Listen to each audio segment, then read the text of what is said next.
네, 안녕하세요, 여러분. 주식 알려주는 여자 주식 누나입니다. 5월 10일 화요일 아침, 우리가 잠든 사이 밤새 미국 증시에선 어떤 일이 있었는지 체크해 드리도록 하겠습니다.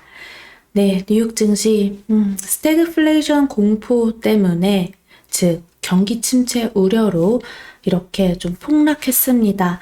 다우지수 마이너스 1.99%, S&P 500 지수 마이너스 3.2%, 나스닥 지수 무려 마이너스 4.29% 하락 마감되었습니다. 특히 S&P 500 지수는요, 이 4천선이 붕괴되면서 지난해 3월 이후 최저치를 기록했습니다. 인플레이션 우려가 가라앉지 않는 가운데 미 중앙은행인 연방준비제도가 5월에 이어 두어 차례 더 기준금리를 0.5%포인트씩 올리는 빅스텝을 밟을 것을 예고하면서 투자자들은 지금 주식을 팔아치우고 있다라고 볼 수가 있죠. 이에 따라 10년물 미국 국채금리가 3%를 넘어서면서 증시에 악재로 작용하고 있습니다. CNBC는 10년물 미 국채금리가 2018년 말 이후 최고 수준을 기록했다고 전했습니다. 또 5년물과 30년물 미국채 금리의 격차는 지난 3월 중순 이후 최대로 확대됐다고 블룸버그 통신도 전했습니다. 또 최근 4월 미국 실업률이 3.6%로 완전 고용에 가까워진 것으로 나타나면서 연준의 긴축 드라이브에 제약이 없어지면서 투자자 공포를 부채질하고 있습니다. 반면 오는 11일에 발표되는 4월 미 소비자 물가지수도 전년 동기 대비 8% 이상 상승할 것이라는 전망이 나오고 있는데요. 그래서 인플레이션이 쉽게 잡히지 않을 것이란 우려가 증폭되고 있습니다. 이날 뉴욕 연방준비은행이 발표한 미국 소비자 기대조사 결과에 따르면 향후 1년간 예상되는 인플레이션율 중간값은 4월 6.3%를 기록했습니다. 이는 전월 대비 0.3% 하락한 것이지만 사실상 역대 최고 수준이었습니다. 특히 향후 1년 가계 지출 증가율은 8.0%로 예상했습니다. 이는 역대 최고치입니다. 페드 내 대표 비둘기파 인사로 꼽히는 닐 카시카리 미니애폴리스 연방준비은행 총재는 인플레이션을 2% 정책 목표치로 다시 정상화할 것으로 확신한다면서도 인플레이션은 예상보다 오래 걸릴 것이다 라고 언급했습니다.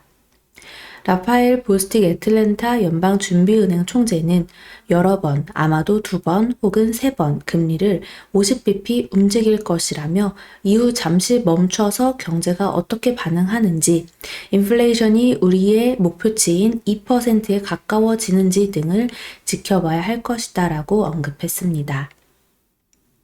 아울러 중국 코로나19 봉쇄 정책과 러시아 우크라이나 전쟁 장기화까지 겹치면서 스태그플레이션이 현실화될 수 있다는 우려가 커지는 모습입니다. 이날 국제 유가도 체크를 해보면요. 네. 아람코 원유 판매가 인하 및 중국 지표 악화 등에 좀 하락하는 흐름이 나타났습니다. 전거래일 대비 6.68달러, 마이너스 6.09% 하락 마감되었습니다. 즉, 103.09달러에 거래 마감되었어요.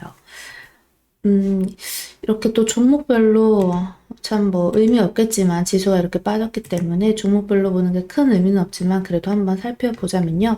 일단 대형 기술주들의 흐름 계속해서 부진한 흐름 보여주고 있습니다. 지난해 11월 이후부터 이어지고 있는 이 기술주들의 하락세 잡히지 못하고 이어지고 있어요.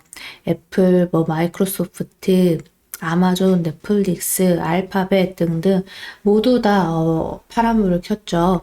특히 테슬라 같은 경우는 9%대 폭락하는 흐름이 나타나면서 787.11달러에 거래 마감되었습니다.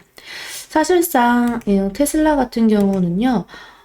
더 빠지게 되면은 한 번쯤은 또 매매를 해볼 만한 자리가 온다라고 여기면서 기다려볼 수 있을 것 같아요.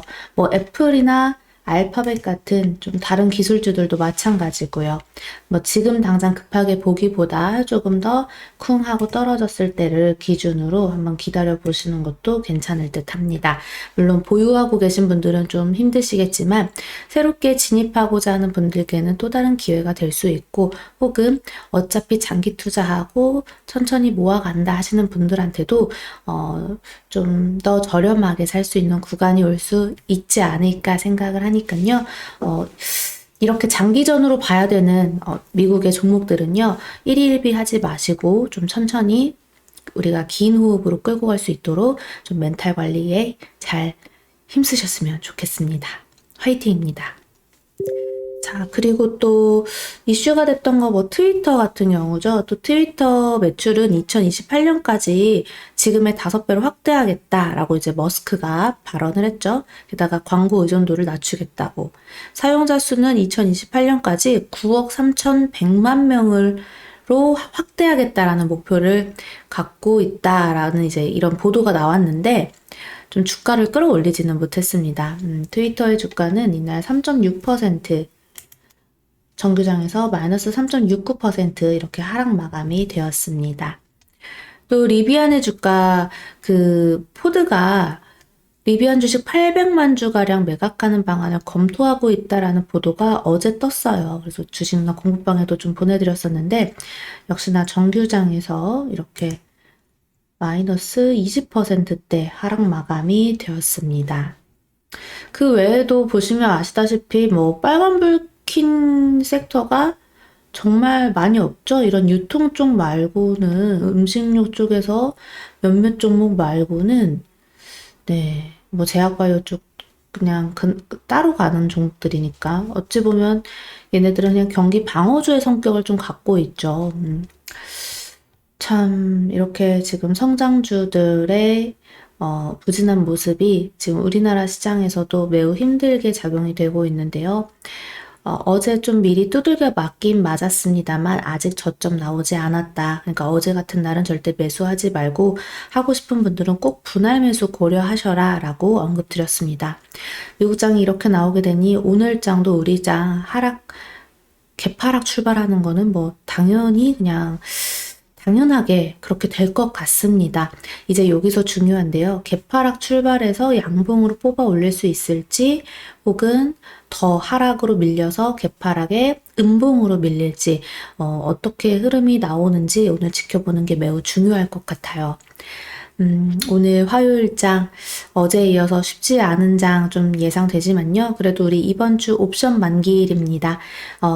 옵션 만기일에 좀 방향성이 정해질 것 같으니까 우리 그 전까지 좀 차분하게 시장 보면서 힘냈으면 좋겠어요. 날씨 좋으니까 그냥 계좌 덮어두고 주식 누나랑 같이 라이브 방송에서 수다나 떨면서 혹은 산책 나가면서 그렇게 좀 멘탈 관리에 힘써 봅시다. 여러분들 오늘 장도 화이팅입니다. 우리 이따 라이브 방송 1시에 만나요.